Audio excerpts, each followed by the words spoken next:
These are 6 books that could transform how you think about money. All these books are on Audible, and a couple of them are on Blinklist, which is an app for 15 to 30-minute book summaries if you're really impatient. If you're new to this channel, my name is Reynolds, and I talk about finance, tech, and productivity.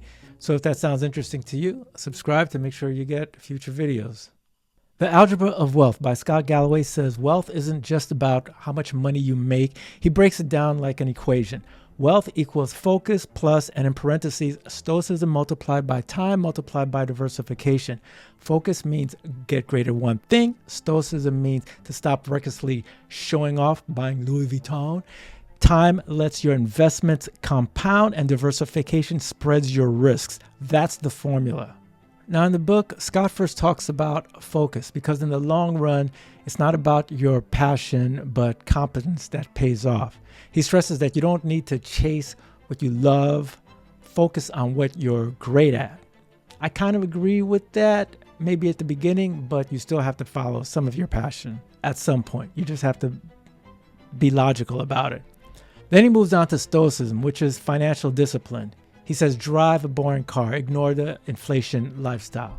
Then he moves on to talking about time and how it is your best friend, especially when it comes to compounding interest. It might be slow, but it works like magic. Then he hits on diversification, which ensures that you don't lose all your money from one investment, and to think of it like not just a money tip, but a lifetime strategy. I like that he's pretty candid about mistakes that he's made, which makes it very relatable. Some people might find the book a little bit too preachy because he comes off like he's got this attitude like, hey man, just stop trying to like be reckless. Just do the boring stuff. You'll make a lot of money like that, which I get, but there has to be like a little balance. But I appreciate it because he's just a very practical guy. In the book Money by Tony Robbins, he gives you 7 steps to financial freedom. By the way, Tony Robbins talks so much. This book could have been half the size if he didn't name drop so much. The first 2 steps, become an investor and avoid hidden fees. The third and fourth step, setting realistic goals and investing smartly. The 5th and 6th step, building a lifetime plan and investing like the 1%. And the final step is to take action. In this book, Tony Robbins interviewed some of the best investors to really extract their wisdom into like the most practical guide. And his 7 steps covers a lot, pretty much everything from financial goals to minimizing fees and taxes. The first is all about mindset and having yourself make the decision to actually become an investor, not just a consumer. So that is to commit to building wealth and prioritizing saving and investing over spending. Now, the second step is really about knowing the rules before you get into the game.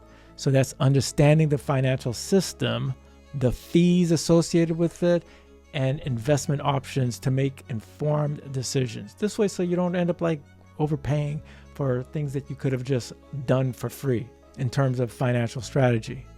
The third is to make the game winnable for yourself, to set clear financial goals, calculate the needs for financial independence. Like how much are you actually going to need to live off for the lifestyle that you want? And you need to create a plan around that.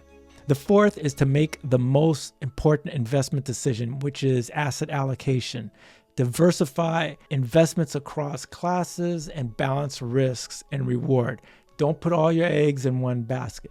The 5th step is to create a lifetime income plan. So that's building a portfolio that ensures a steady income stream for life using strategies like annuities and dividend stocks and knowing exactly what they are. And the 6th step is to invest like the 1%, like study what the 1% people are doing and seeing how you could leverage that. Ray Dalio has like a thing that he refers to as his all-weather portfolio. So in the book, he covers what that is, and then you could see if you could have your own version of that type of portfolio. And the 7 is to just do it.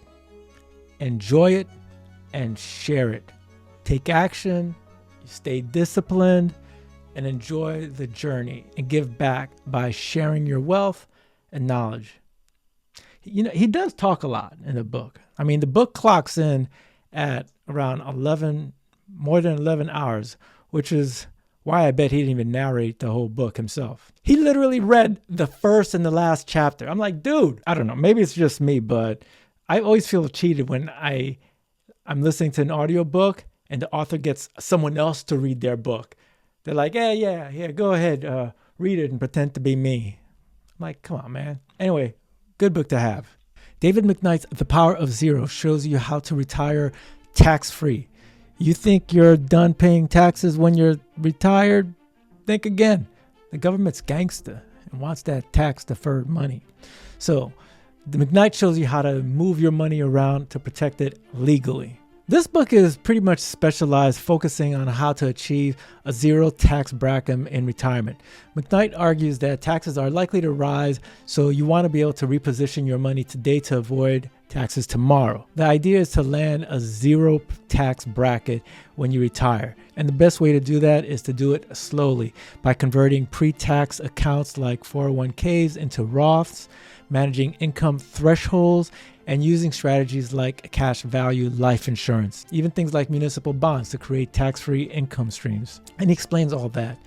Basically, you got to play the long game. In the end, it's going to end up saving you hundreds, thousands, even hundreds of thousands. I think this book's strength is it's in its clear explanation of complex tax strategies and making them digestible for non-experts. However, it is like heavily US focused, so international readers might not get as much out of it, but they still will get some basic value, like just knowing that you need to prepare to lower your tax bracket when you're in retirement, which a lot of people ignore and they find out when it's already too late. Rich Dad, Poor Dad by Robert Kiyosaki is a finance classic.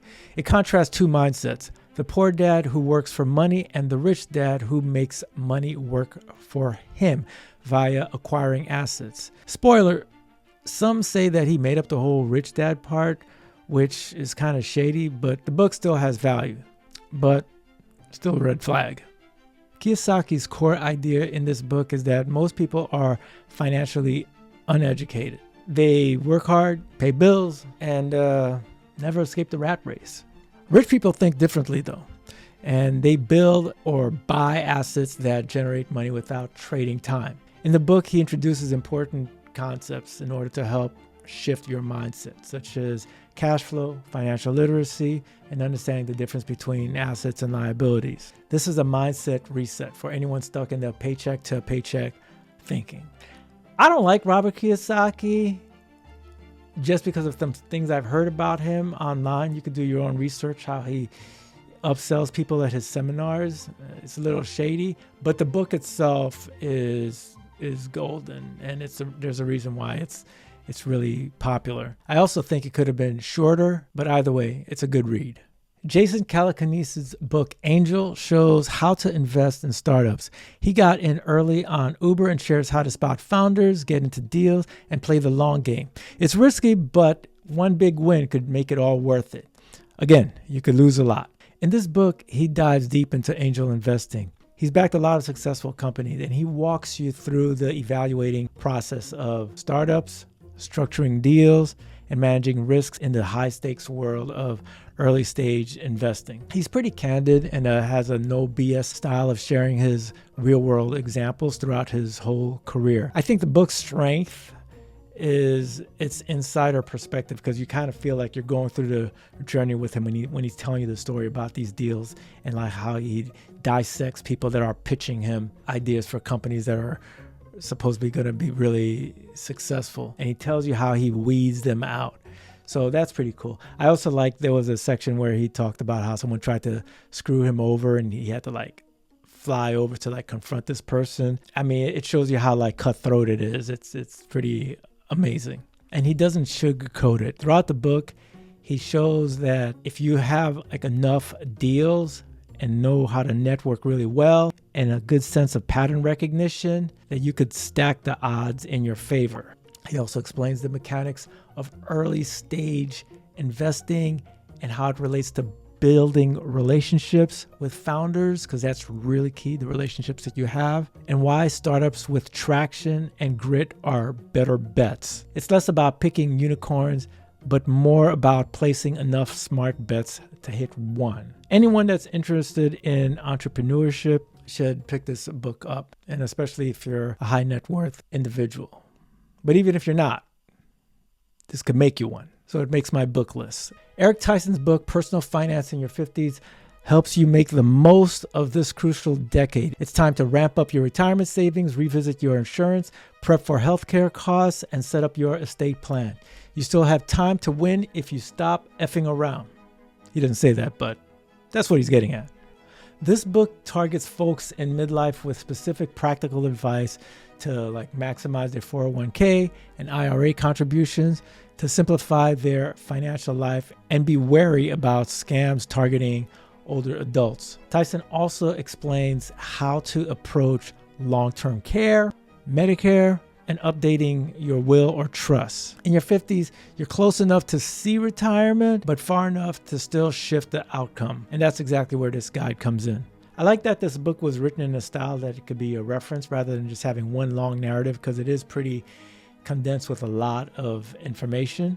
So it's definitely something to have, even if you're not in your 50s. If you enjoyed this video, make sure to hit that like button and subscribe so you can see other videos in the future, and ring that notification bell. Also, let me know if there's any finance book that you've gone through that you think I should have covered. Drop it below in the comments, and I will see you in the next one.